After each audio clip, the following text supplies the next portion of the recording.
हाँ चलिए बेटा। तो आज हम लोग बात कर रहे हैं अफर्मेटिव से नेगेटिव सेंटेंस कैसे ट्रांसफॉर्म किया जाता है।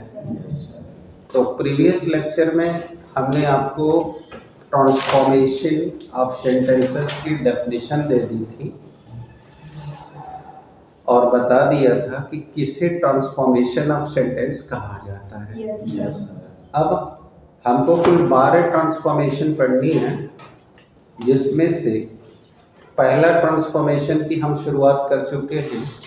तो आज हम सीखने वाले हैं कि अगर हमारे को अफर्मेटिव सेंटेंस दिया गया है तो हम अफर्मेटिव सेंटेंस को नेगेटिव सेंटेंस में कैसे कन्वर्ट करेंगे। ठीक है।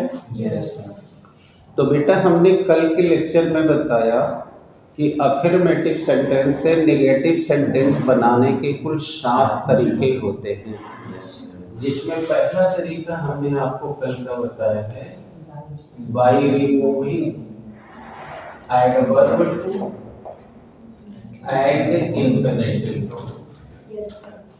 टी डबल ओ टू लगा रहता है बेटा, तो उसे एडवर्ब टू पढ़ा जाता है और टीओ टू को इंफिनिटिव टू पढ़ा जाता है। अब ये रूल कहाँ लगेगा? जाहिर है उसी वाक्य में लगेगा जिस दिए हुए अफर्मेटिव सेंटेंस के अंदर एडवर्ब टू और इंफिनिटिव टू दोनों मौजूद हों। जैसे हमने यहाँ लिख दिया he is too poor to pay his fee in time. Pay his fee in time। और लिख दिया नेगेटिव बनाएंगे, है ना बेटा? तो here the sentence is given he is too poor to pay his fee in time। और here in bracket it is given the instruction negative, यानी हमें नेगेटिव बनाना है। तो मैं क्या करूँगा? तो ये हमको सेंटेंस ही बता रहा है कि हमें कौन सा रूल लगाना चाहिए। तो हमने यही लिखा है पहले रूल में कि एडवर्ब टू और इंफिनिटिव टू को हटा करके, जैसे यही है पहला नियम, एडवर्ब टू और इंफिनिटिव टू को हटा कर। अब दिमाग में आना चाहिए कि कैसे हटाना है। तो बहुत आसान तरीका है, आप 1 सेकेंड में उसको क्लियर कर लेंगे। एडवर्ब टू को हटा करके, ठीक है, हम वहां वेरी का प्रयोग करेंगे। आया? हम लिखेंगे ही इज वेरी पुअर, ठीक। और अब इंफिनिटिव टू को हटा करके वहां हम दैट का प्रयोग करेंगे। अब कर्ता के अनुरूप यहाँ कर्ता लगाएंगे।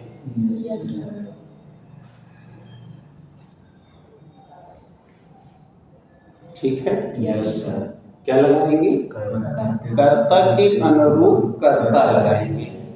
और अगर इधर प्रेजेंट टेंस है तो इधर इसके बाद हम कैन नॉट लगाएंगे। और अगर यहाँ पास्ट टेंस होगा तो कुड नॉट लगाएंगे। और फिर इसके बाद जो शेष बचा हुआ हिस्सा है उसे जो का त्यों लिख देंगे।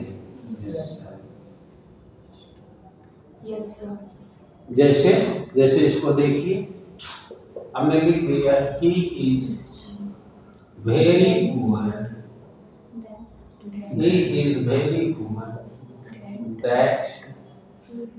अब कर्ता के अनुरूप कर्ता he cannot। अब बाकी सब जो का त्यों। अब इस इंफिनिटिव टू को हटा करके हमें कर्ता के अनुरूप कर्ता और कैन नॉट लिखना था। प्रेजेंट होने पर तो पास्ट होता तो कुड नॉट लिखते। और अब पे हिज ही इन टाइम। अब इसका अर्थ हो गया कि ही इज वेरी पुअर, यानी वह बहुत गरीब है। वह अब इसी वह बहुत गरीब है कि he cannot pay his fee in time. तो इसी चीज को आप यहाँ पर अगर भेरी हटा करके एक नया तकनीक भी बता दे रहे हैं कि अगर आप भेरी हटा के क्या लिख दें, शो, तो आपका ये और बेहतर बन जाएगा। He is so poor that he can't pay his fee, मतलब वह इतना गरीब है कि वह अपनी फीस समय से अदा नहीं कर सकता है। इसका अर्थ है कि वह अपनी फीस समय से जमा करने के लिए बहुत गरीब है। तो देखिए अर्थ में कोई अंतर नहीं ना होगा, अर्थ वही है, लेकिन वाक्य में अंतर हो चुका है। ये वाक्य पहले अफर्मेटिव था और अब नेगेटिव हो गया है। तो ही इज सो पुअर, यानी वह इतना गरीब है कि वह अपनी फीस समय से अदा नहीं कर सकता। तो इसीलिए बेटा हम लोग टू हटा करके क्या लिख दिए, सो, यानी एडवर्ब टू हटा के सो लिखना चाहिए और इंफिनिटिव टू हटा के दैट, फिर कर्ता के अनुरूप कर्ता, प्रेजेंट होने पर कैन नॉट और पास्ट होने पर कुड नॉट। क्या समझ आ गया आपको? और फिर टू के बाद जो बचे उसे जो का त्यों लिखना चाहिए। ये नियम कहाँ लगाना है कंफर्म हो गया? एक उदाहरण और समझिए।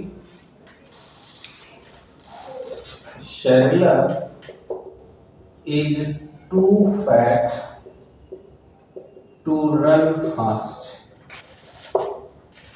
देखिए आगे एडवर्ब टू और इंफिनिटिव। अब हमने लिख दिया Shaila is so fat that, अब कर्ता के अनुसार कर्ता, बोलो स्त्रीलिंग है, तो स्त्रीलिंग का कर्ता के अनुरूप प्रोनाउन क्या लगेगा, शी। ठीक है, और आप बोलो ये भी प्रेजेंट पे चल रहा है। Very good girl, she can not run fast. बता बेटा problem? No sir.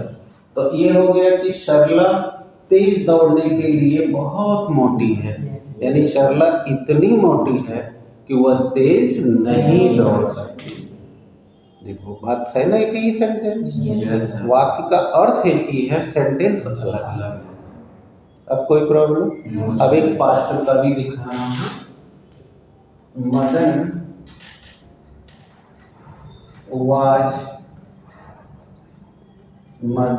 was too full, है ना, too full to pay, to count the money, to count the money। अब बोलिए इसमें देखिए एडवर्ब टू और इंफिनिटिव टू आया हुआ है। अब बोलिए मदन was so full, और बढ़िया that, अब बोलो ये पुलिंग एक बच्चे, तो इसका प्रोनाउन ही हो जाएगा। He could not count the money। बोलो आ रहा है क्वेश्चन इसमें? क्लियर हो गया? तो अब बोलो जो रूल था वो कंफर्म हो चुका है।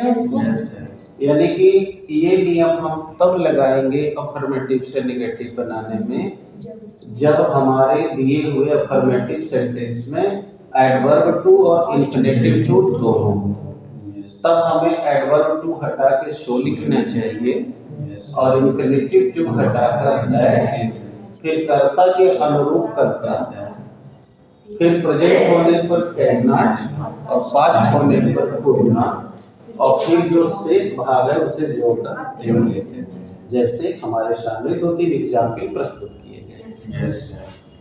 आगे बात समझिए। अब बोलो क्या? Sheela is too stupid to remember her lesson।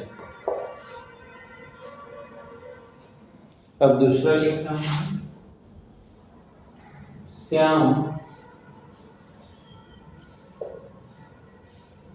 runs too fast to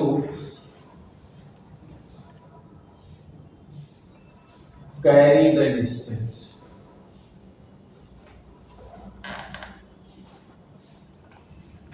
यहाँ लिख दीजिए टू स्लो कर दीजिए, too slow to carry the distance.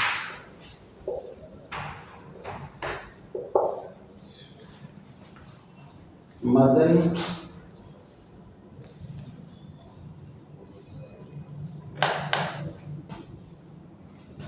was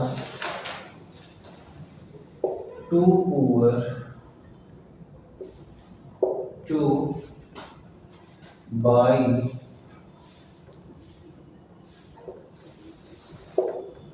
this watch.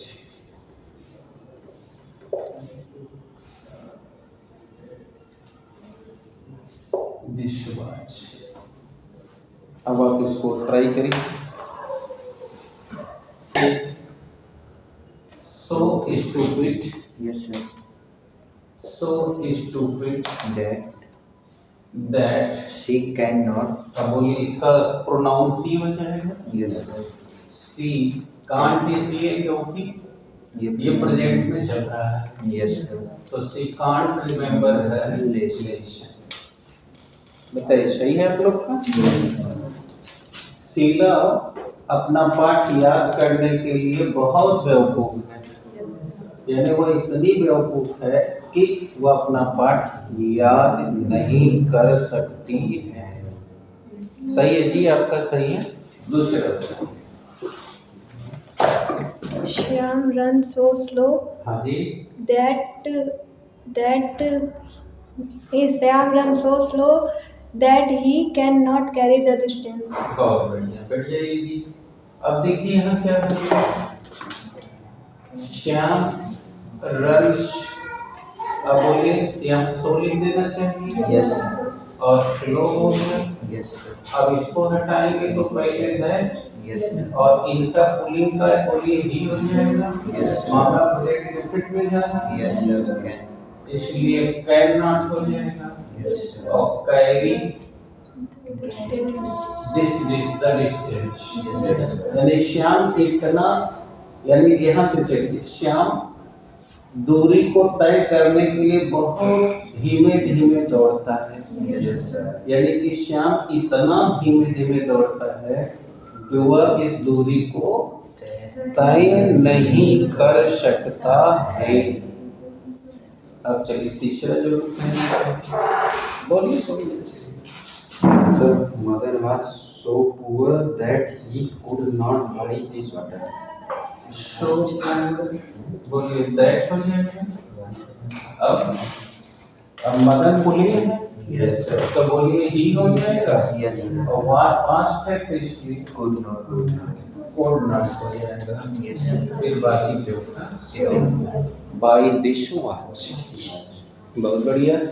Madan इस घड़ी को खरीदने के लिए बहुत गरीब था। यानी मदन इतना गरीब था कि वह इस घड़ी को नहीं खरीद सकता था। अब आगे पहला रूल्स Yes. मालूम हो गया कहाँ लगाना है। अब आइए दूसरे रूल पे। Rule number 2। रूल नंबर 2 हम आपको बताने जा रहे हैं by using not and antonyms, यानी कि नॉट और बिलोंग शब्द का प्रयोग करके।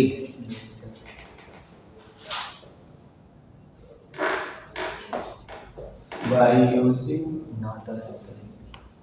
Not and antonyms. बेटा नॉट माने आप जानते हो नहीं होता है, और एंटोनिम्स माने बिलोंग शब्द। तो बिलोंग शब्द और नॉट का प्रयोग करते हैं। अब आपके दिमाग में उठेगा ये रूल कहाँ लगना चाहिए। तो बेटा जब हमारे वाक्य में किसी भी नाउन या प्रोनाउन की विशेषता दी गई होगी तो उस विशेषता का पहले नॉट लगा दो और उसका विलोम शब्द लिख दो। आए? नॉट लगा दो और विलोम शब्द लिख दो, बस वो बन जाएगा। जैसे हमने कहा, जैसे देखो आप पहले नियम एक बार फिर से समझ लो। इसका हम उपयोग तब करेंगे जब हमें किसी भी एक व्यक्ति वस्तु स्थान का विशेषता दिया गया है तो हम उसकी विशेषता का विलोम कर दें और उसके पहले नॉट लगा दें, तो हम इस नियम का प्रयोग करके बना सकते हैं। जैसे देखो, जैसे एक उदाहरण समझो, she is an intelligent girl. Intelligent girl, बताओ वह एक बुद्धिमान लड़की है। अब बताओ बेटा, बुद्धिमान होना तो विशेषता ही है ना। तो हमने कहा नॉट लगाओ, विलोम लिखो। तो सी इज नॉट, इंटेलिजेंट का विलोम डल होता है, बुद्धिमान का विलोम शब्द नीरस यानी बेवकूफ। ठीक है, तो डल लिख दो, स्टूपिड लिख दो, आगे बात समझ में, फूल लिख दो। अब यह जो कि स्वर से शुरू नहीं होता इसलिए एन नहीं लगेगा, आर्टिकल ए लगेगा। तो she is not a dull girl, यानी वह एक बहुत बुद्धिमान लड़की है, अर्थात वह बेवकूफ लड़की नहीं है। डल यानी नीरस, बुद्धिमान, बेवकूफ लड़की नहीं है। तो बोलो कैसी लड़की? इंटेलिजेंट लड़की है। तो देखो अर्थ में अंतर नहीं हुआ, सेंटेंस बन चुका है। अब पहला नियम इसमें इसलिए यूज नहीं हो सकता क्योंकि यहाँ एडवर्ब टू और इंफिनिटिव टू नहीं आ रहा है। अब पूछो क्या दिक्कत आई? समझ में आ गई? चलो एक और उदाहरण देखो। Mother is a fat man. कह रहे मदर एक मोटा आदमी है। बोलो विशेषता है ना। तो फैट का विलोम, बोलो फैट का विलोम स्लिम, मोटा का पतला दुबला। तो यहाँ थिन नहीं लगता, स्लिम लगता है। वस्तु अगर मोटी है तो थिक और पतली होगी तो थिन, और इंसान अगर मोटा है तो फैट, पतला होगा तो स्लिम। अब इसके पहले बताओ,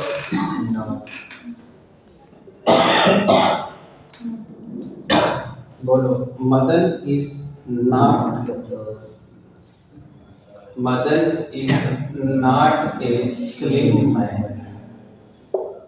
आ गया समझ में? Yes sir. मदर एक दुबला पतला आदमी नहीं है। अर्थ वही हुआ कि नहीं? Yes sir. अब समझ में आ गया है? Yes sir. निकाल दीजिए।